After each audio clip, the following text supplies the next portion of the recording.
Last time, we briefly talked about what authority is. We may talk about authority as a kind of power or legitimized power. We may also talk about authority as an institution or a person, such as Qin Shi Huang, the earthly authority in China, or a personified entity, God the Father, in the West. No matter what authorities are there, collectively they serve to keep the world in order. But how?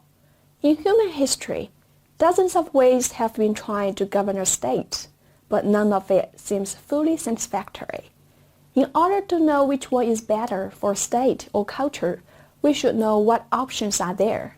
In general, according to the number of rulers, there are three types of governance, that is, autocracy, oligarchy, and democracy.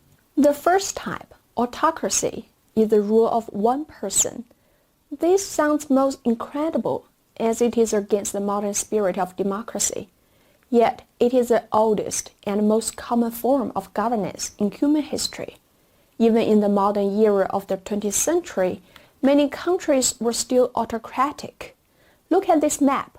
How many countries have tried autocracy in the past 100 years? Almost all over the world. Known for its longevity and universality, autocracy is not uniform at all. It falls into three types. Monarchy, ruled by a hereditary male, a king or an emperor who inherits the throne through a family. Monarchy can be absolute monarchy, meaning theoretically speaking, the monarchs have complete and unlimited power. Saudi Arabia is one example.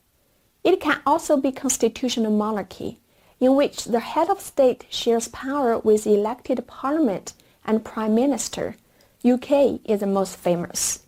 Theocracy, ruled by a leader that has religious authority.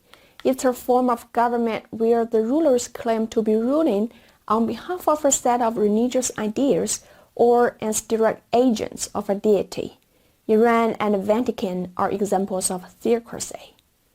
Dictatorship, literally, ruled by a dictator, not restricted by a constitution, laws, or opposition, etc. An example is the Nazi regime in Germany from 1933 to 1945.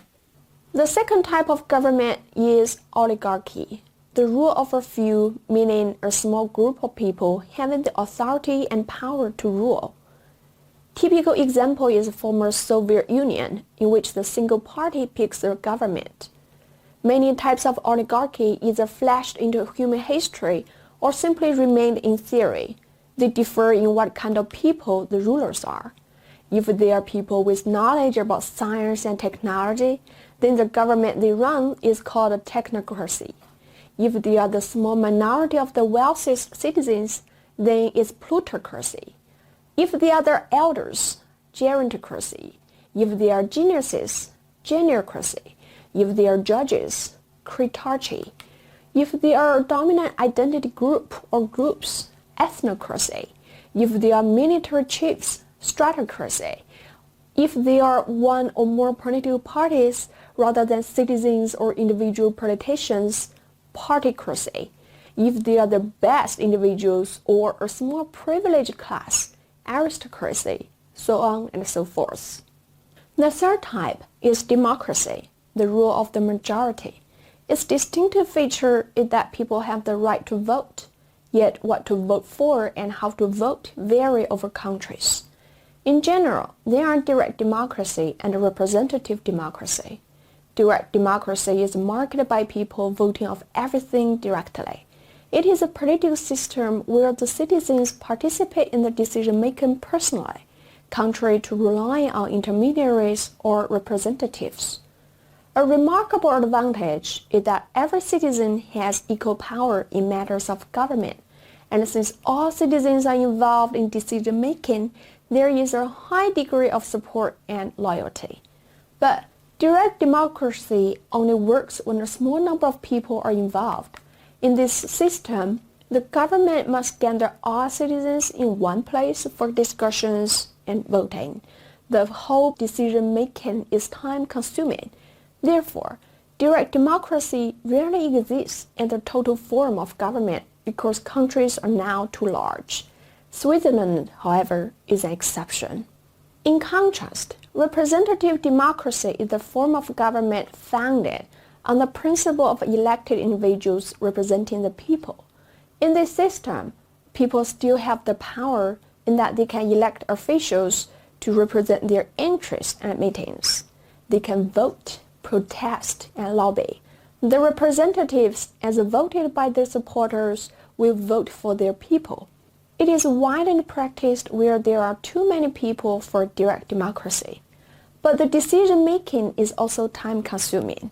Moreover, in order to win votes, the representatives may please their supporters deliberately, which may be harmful sometimes. Also, representatives may not always agree with people they represent. As citizens are not deeply involved in the decision-making process, special interest groups may influence or dominate representatives. Most Western countries have representative democracy, which can be further divided into two types: presidential system and parliamentary system. In the former, voters elect the legislature and the chief executive, who is part of the executive branch. The legislature and executive are independent and equal to each other. USA and France are typical examples. In the parliamentary system, voters elect the legislature. The chief executive is drawn from the legislature. UK, Germany, etc. belong to this type. So far, we have talked about three types of governance: autocracy, oligarchy, and democracy. But there is also a case in which no government exists at all. Anarchy is a word for this situation. However, anarchy is more like an ideal than a reality. In most cases, nearly every country in the world is ruled by a system that combines two or more governance systems at a given time, such as Canada for now or China at different periods of time. In spite of these similarities, when we put governance systems in comparative perspective, we may find China and the West have different priorities. While the Chinese tradition invests great energy in how to govern well, in the West, political thinkers and common people alike have shown great passion in discussing what type of government is the best. In practice, choice of type is not an issue in China. In its long empirical era, China is dominated with one form of governance, with strong center of the emperor, assisted by his centralized governing agency. While as far back as in Athens, different types of government have been tried. This is why Aristotle could come up with his famous 6 types of government, according to the number of rulers and whether the institution serves the common interests of all citizens.